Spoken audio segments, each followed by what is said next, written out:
"Now that the nuisance is gone, we can relax and have some fun," he whispered to his niece's ear. The nuisance he referred to was his daughter. I had to leave home suddenly for a business trip.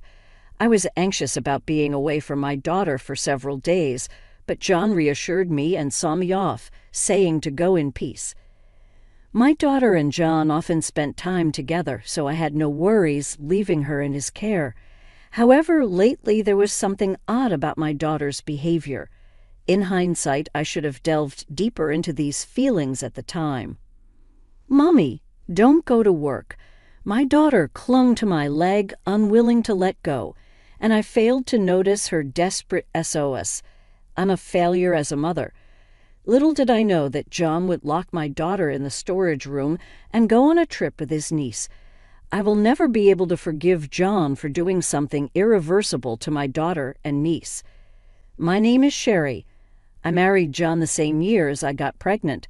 The baby, who's now my 5-year-old daughter Samantha.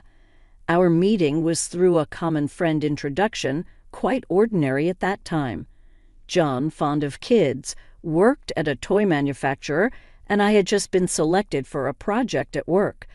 Both busy with our jobs, marriage was the last thing on our minds.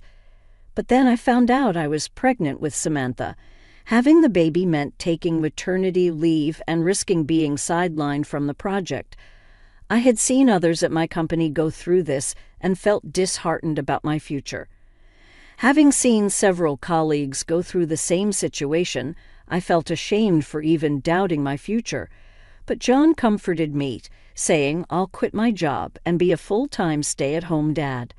He had taken his current job because he wanted our future kids to play with the toys he'd helped create.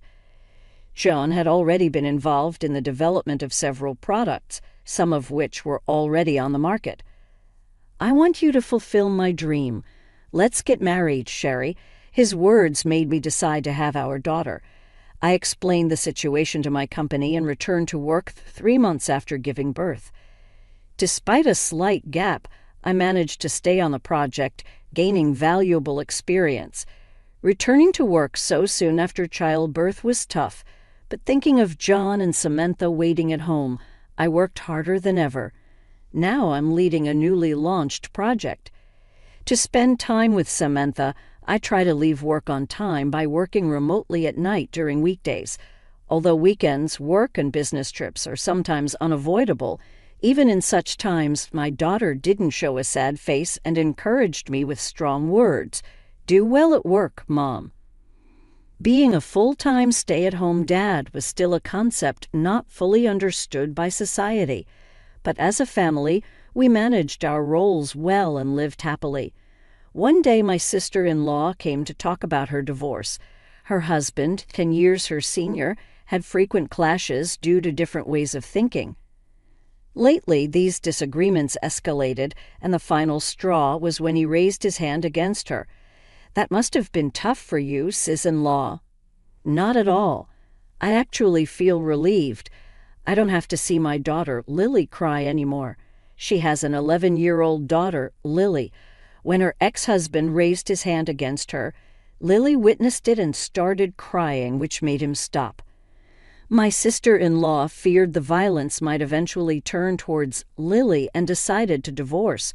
Hearing this, John jokingly said, "If you ever need anything, just say the word." I'm always home, making everyone laugh. But I nodded in agreement with John's words. She had helped convince our in-laws when John decided to quit his job and become a full-time stay-at-home dad. It's not about being a man or a woman nowadays. Whoever can do it should do it. Without her words, we might not have had a good relationship with our in-laws. Our happiness is, in part, thanks to her. We're in this together. Feel free to rely on us anytime. Really, thank you. Actually, I've been thinking about moving to your neighborhood. Wouldn't it be a bother? Not at all. She had to leave the rental apartment she shared with her ex-husband. She considered going back to her in-laws' house an hour's drive away, but it would make her commute difficult, and Lily would have to change schools. Our house was within Lily's school district, so they fortunately found a vacant apartment nearby and decided to move in. John suggested, and we agreed to look after Lily after school until her mother finished work. My sister-in-law had been working part-time, but following her divorce, she started working as a full-time employee, with her working hours increasing. My sister-in-law was worried about her daughter Lily being home alone after school. Lily was already in 5th grade, and my sister-in-law was concerned she might be overprotective. But my husband John convinced her it's better to be cautious before something happens. At least while she's in elementary school, we should keep a close eye on her. John had always adored his niece, and she affectionately referred to him as Big Brother. I also convinced my sister-in-law that it would be good for her daughter to have my daughter as a playmate. So we agreed that her daughter would stay with us when my sister-in-law was at work. This marked the beginning of our new family life. Since we lived close by, my daughter and her cousins saw each other often. They quickly adapted to the new routine, and everything seemed to be off to a smooth start. But then my daughter suddenly began to resist being apart from me. She had been used to seeing me off to work since a very young age, so I thought she was comfortable with it. Was she feeling lonely, or was there some other anxiety? I was puzzled by this new behavior of hers. "Mommy's just going to work. I'll be back tonight." Despite my reassurances, my daughter clung to my leg, unwilling to let go. When I asked what's wrong, she just shook her head. "Lily will be here this evening, so you won't be lonely, right?" As I said this, my daughter gripped my leg even tighter. Each time I was at a loss. John gently coaxed her off me. "It's okay. Let Mommy go to work now. Let's wave goodbye to her." When John said this, my daughter would reluctantly wave goodbye to me. I wondered what was causing her to behave this way. Despite my concerns, my job kept me from spending as much time with her as I wanted. Even when I discussed it with John, he optimistically suggested, "Maybe something happened at preschool. Besides, Lily is here too.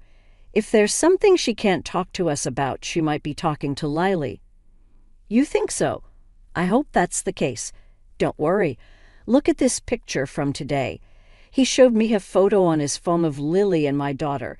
They were whispering to each other, covering their mouths as if sharing a secret. "See this?"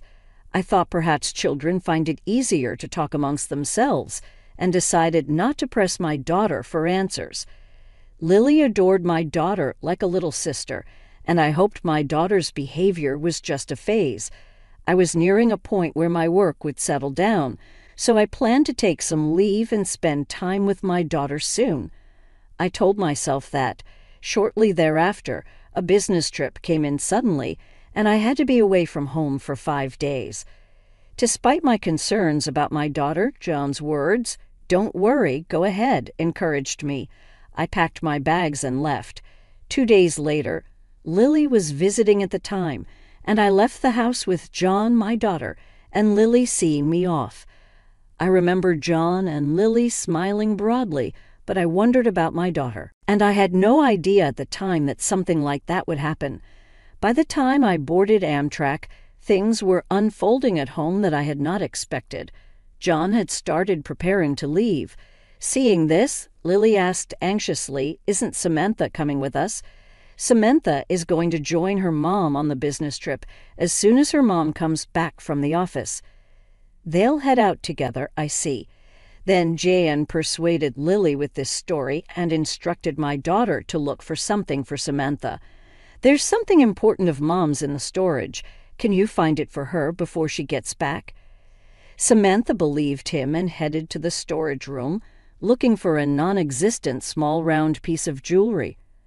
Once Samantha was inside, Jan closed the door from the outside.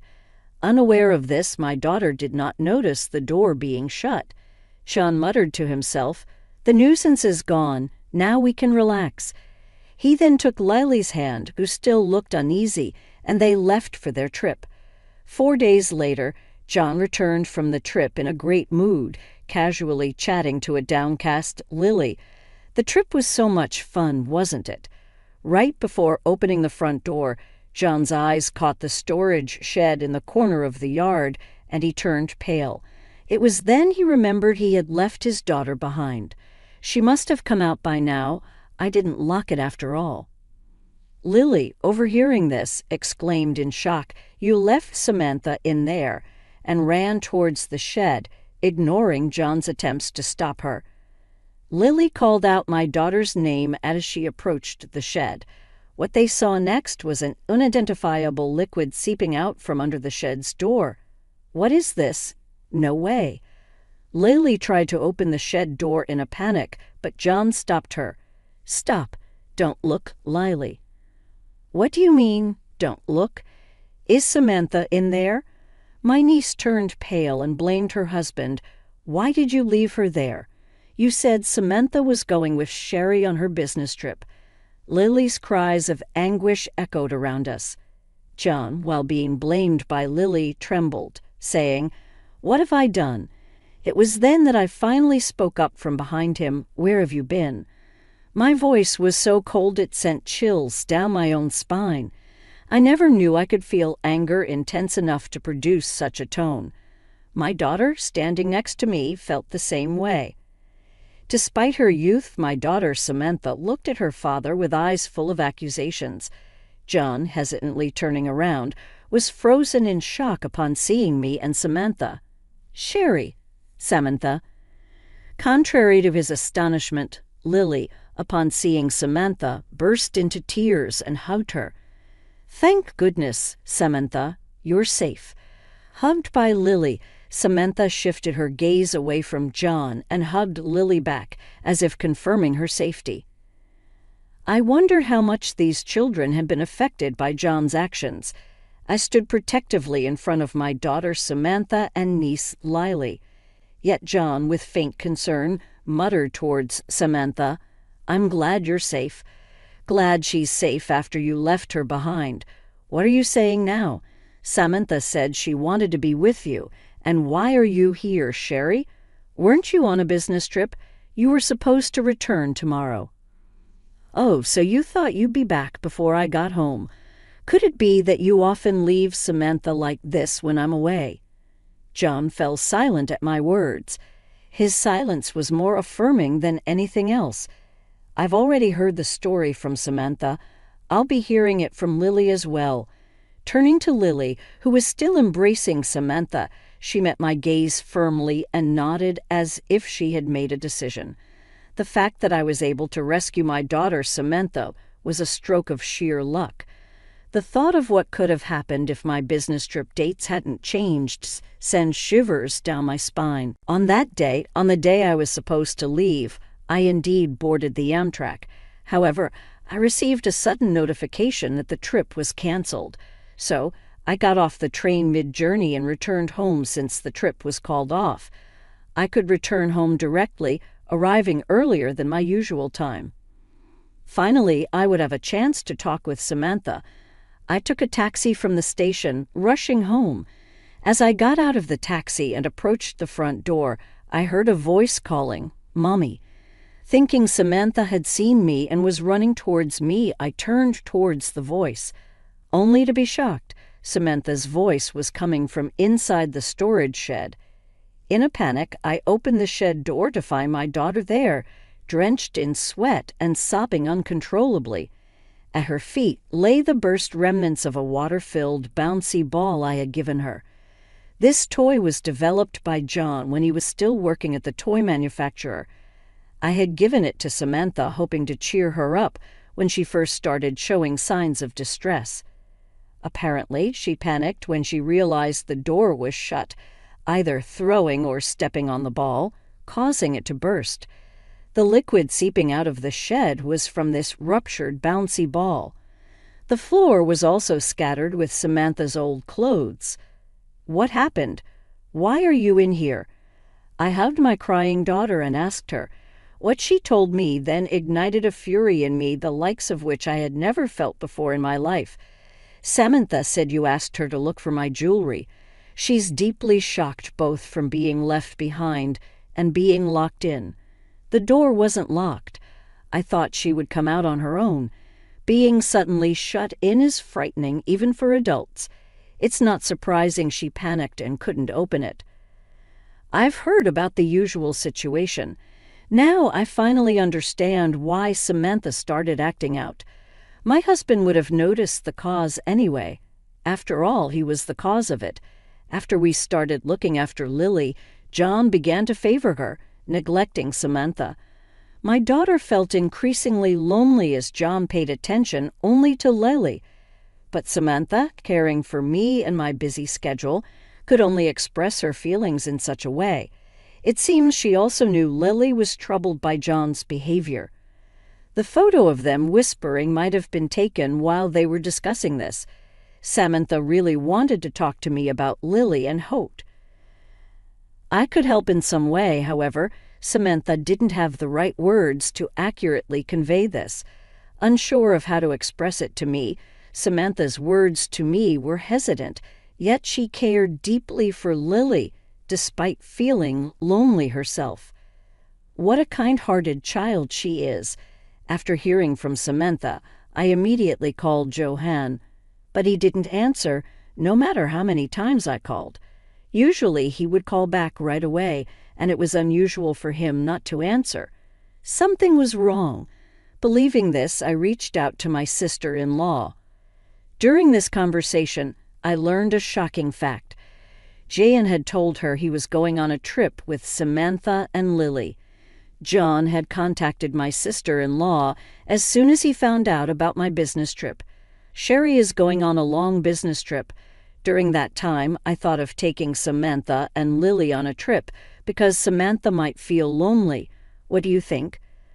My sister-in-law was also busy with work and felt guilty for not being able to spend much time with Lily.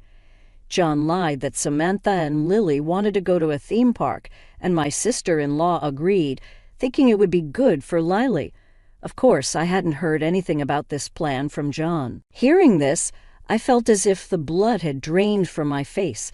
Could John have been planning to leave Samantha alone at home during this trip? I informed my sister-in-law that Samantha was actually at home. When I mentioned that I couldn't reach John, she said she would try calling him herself, and we ended the call. I thought something was off and checked around the house. I was shocked. There were lots of prepared meals in the fridge, and the water heater for the bath was left on. Could it be that he prepared all this so Samantha could stay alone?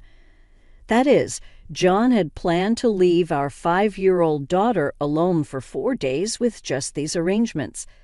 My sister-in-law managed to reach John, who was apparently at the theme park with Lily, and casually said, "I'll have to hang up.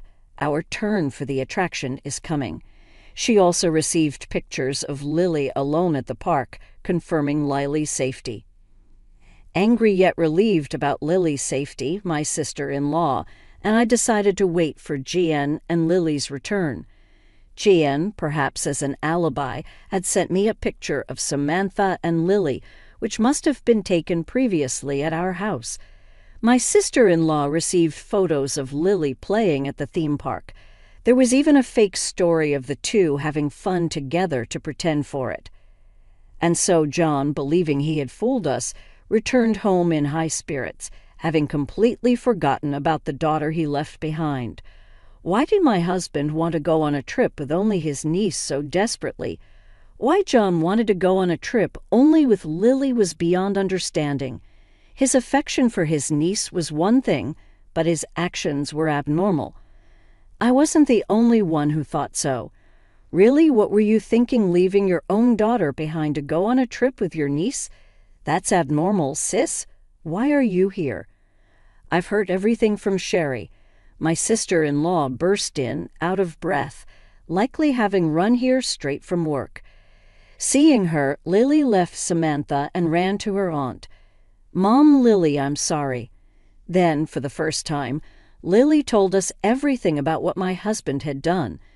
As soon as we started looking after Lily, John began to pay attention only to her. According to what Samantha told me, it appeared so to Samantha, but in reality it was more distressing for Lily. John had an unusual obsession with taking photos of Lily. At first, Lily agreed to John's requests for photos, believing they were to be sent to her mother, and she smiled for the camera. However, over time, John's behavior began to escalate. He started making specific demands for poses, and Lily began to feel uncomfortable. But when Lily once refused and said no, John threatened her, saying he would tell her mother, making it seem like he was blaming Lily for not complying. "Lily is a naughty girl for not listening. Maybe I should tell your mom that we can't look after you anymore. She would surely be troubled then," manipulating Lily's desire not to upset her mom. John continued to take her pictures, and eventually he took her on a trip, just the two of them. I really didn't want to go on the trip. It was creepy when he held my hand. "Hey, Lily, that's not true, right? You used to be happy with me, asking me to pick you up." Hearing this, my sister-in-law yelled, "How old was she? You talking?" and hugged Lily tightly. Again, Lily, like Samantha, had been enduring John's behavior, not wanting to worry her aunt, and John had misunderstood this as Lily being fond of him. My sister-in-law tearfully apologized to Lily for not sensing the danger and agreeing to the trip so casually. She regretted her complacency for always having John look after Lily. "I'm sorry, Lily. If only I had been more careful." Lily shook her head in her mother's arms, said in a trembling voice that she never wanted to see John again. John began to panic pathetically at this. "Don't say that, Lily. I just wanted to show you affection. Stay away from Lily from now on." But then my sister-in-law demanded he delete the photos and snatched his phone from him. In his panicked state, however, upon seeing the photo folder, she was lost for words. There was an abnormal amount of photos of Lily saved. Lily's expressions in the photos seemed like forced smiles, but it was clear she was frightened.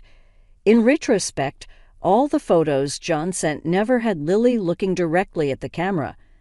John must have noticed the change in Lily's expressions, too. That's why John only sent photos where Lily's expressions weren't clear. Yet he let his desires run wild and took Lily away. Disgusting. I felt nauseated by John's abnormal behavior. My sister-in-law, holding the phone tightly, seemed frozen in place. We both shielded our daughters behind us, confronting John. There was no way I could forgive him for leaving Samantha behind, and I didn't want him near our daughters ever again. All feelings of affection had vanished in an instant. "It's not like that. Listen to me. I love Lily, and of course I love Samantha too." John continued to make excuses, only further frightening Samantha and Lily. I presented him with the divorce papers I had prepared during his trip, gathered our belongings, took Samantha, and left the house. I couldn't bear to share the same air with him for another moment. My sister-in-law and Lily followed us out. All that followed was my husband's sad screams afterward. I took my sister-in-law and Lily to their parents' house and informed them about John's behavior. When I mentioned leaving him with the divorce papers, my in-laws promised to handle everything from there. They assured us they would prevent John from approaching us again. Lily finally seemed to find some peace upon hearing their words. My sister-in-law and Lily decided to stay with my in-laws for the time being, planning to sort out work and school later. Though it likely meant Lily would have to change schools, we couldn't discount the possibility of John lurking around her school route. Samantha and I decided to return to my parents' home too. During John's trip, I had been managing work, household chores, and childcare alone.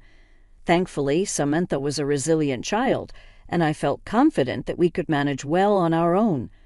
Living without John, just the two of us, seemed entirely feasible. Those hellish 4 days indeed contributed to my newfound confidence. For a while, we'll live at my parents' house, grateful for their kindness, but I plan to move closer to my workplace before Samantha starts elementary school. We started our new lives, but John was still stuck in the past. Thanks to my in-laws, I was able to finalize the divorce from John without ever having to see him, but he continued to call afterward and even showed up at my parents' house. Despite being cut off by my in-laws from any contact with me, my daughter, and the residents of his parents' home, John pathetically tried to seek reconciliation. "I can't imagine a life without Cher and Samantha. His words only instilled fear in me. I asked my parents to contact the police, who came and took away John, screaming at our doorstep. He was served a restraining order by the police and finally seemed to understand he was alone. All this destruction was his doing, and it was too late for regrets. I wondered how GN, having been a stay-at-home dad, planned to live since then, but that was no longer my concern. Samantha had been down for a while after the incident, but she's finally starting to smile again. Though divorced from John, we still keep in touch with my sister-in-law and Lily, and their smiles are returning too. To overwrite the traumatic memories of the theme park with Lily, we are planning a trip there, just the four of us.